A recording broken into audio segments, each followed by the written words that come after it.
For the first time in F1 history, for this year, there were no changes in the F1 driver market. The good news is that's not going to be the case in 2025. We already know Lewis Hamilton's making his blockbuster move to Ferrari, but Scott, it's not just going to be about Lewis, is it? This driver market is wide open.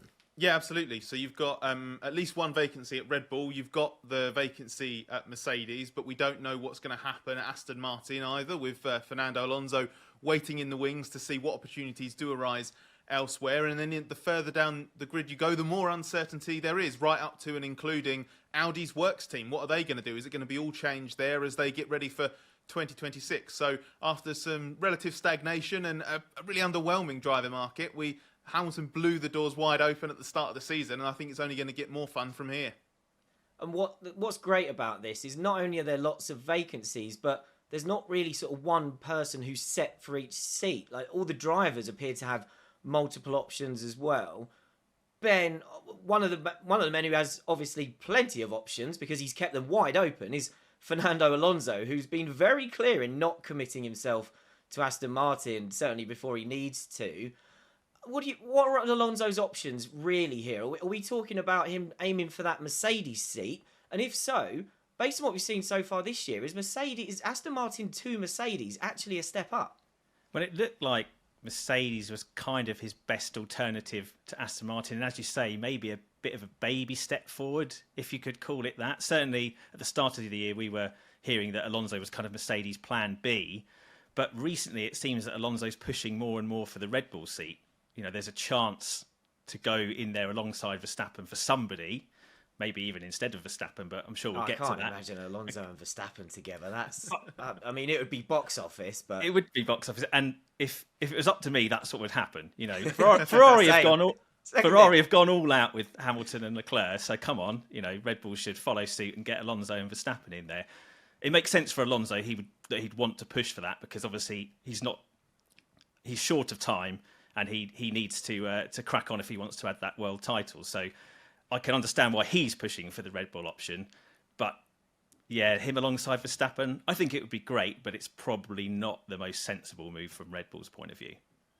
Taking the Mercedes Red Bull link there, what's going on with Toto Wolff and this seemingly very public courting of Verstappen? I get that Toto can't control the questions that he's being asked, and I respect that he gives an honest answer and he's telling us what he really thinks, but I'm just surprised that it's never just the general platitudes, is it? It's never Max is a great driver, anyone would be lucky to have him. It feels more focused than that.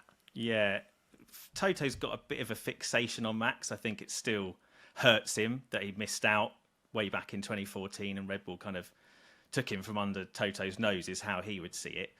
I guess it also helps as a little bit of a distraction from, you know, repetition of the issues they've got more widely with the car and the correlation with the factory. Get yourself in the news for a different reason. Exactly, yeah. Talk about another team's driver. Doesn't hurt to try and to stabilise that team a bit as well, as it's an old rival. And it just deflects a bit of attention away from the fundamental problems. I think also Toto, to be fair to him, has said quite consistently that as much as he would love to have Max and it would kind of complete the circle for him, he's not going to get him unless they can sort the car out. So that's the first order problem always. If they can do that, then Mercedes looks like a more attractive option if Verstappen wants to leave Red Bull, and also for Alonso if he wants to leave Aston Martin.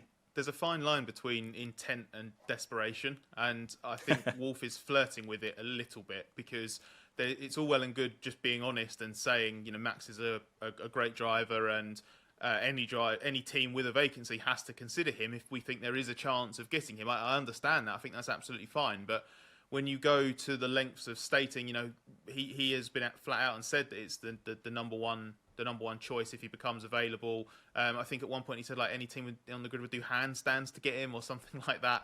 I don't see how that helps you sign him. But, unless he's very impressed by like magic tricks and the circus acts and stuff like that. Perhaps, yeah, exactly. Yeah. So it just feels a little bit like, I don't know if like Toto's just over-egging things a little bit. Like I don't know if it's a mix of sincere interest in Max and just wanting to, you know, stick the knife into Red Bull a little bit while that team's battling all sorts of things off track and making it very, very, very clear to Max, oh, you do have another option just in case Max is seriously considering. leaving. But he needs to be careful, I think, because if Max comes out at any point and just says, this is stupid, I'm never going to go there, they're going to look quite silly, aren't they?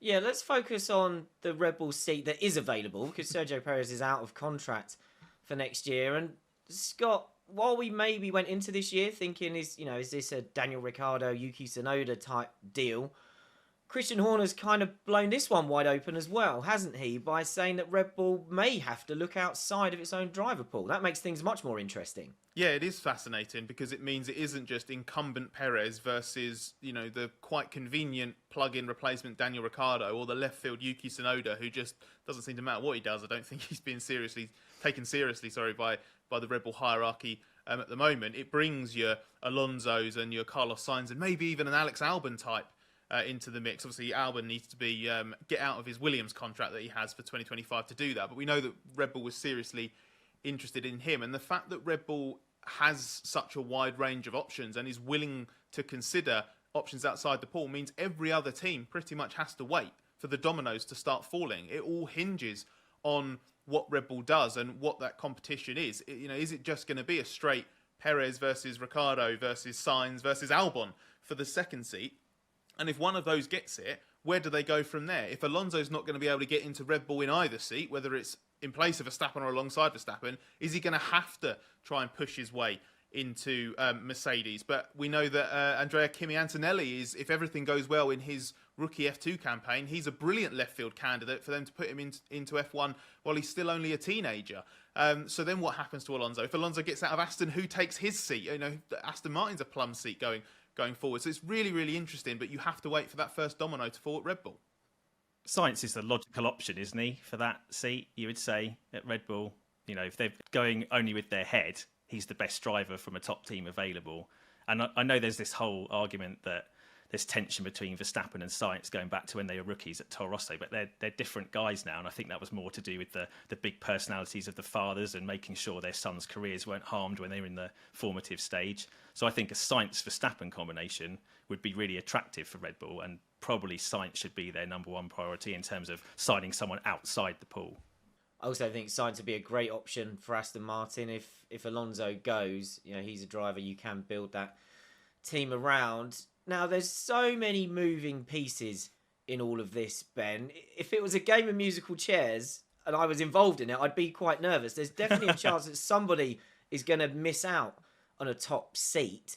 Is that where Audi comes into the equation? And not, the Sauber team is not actually going to be Audi until 2026. But is there an opportunity for someone to get in there a year early, have the team built around you, and I assume get paid quite well?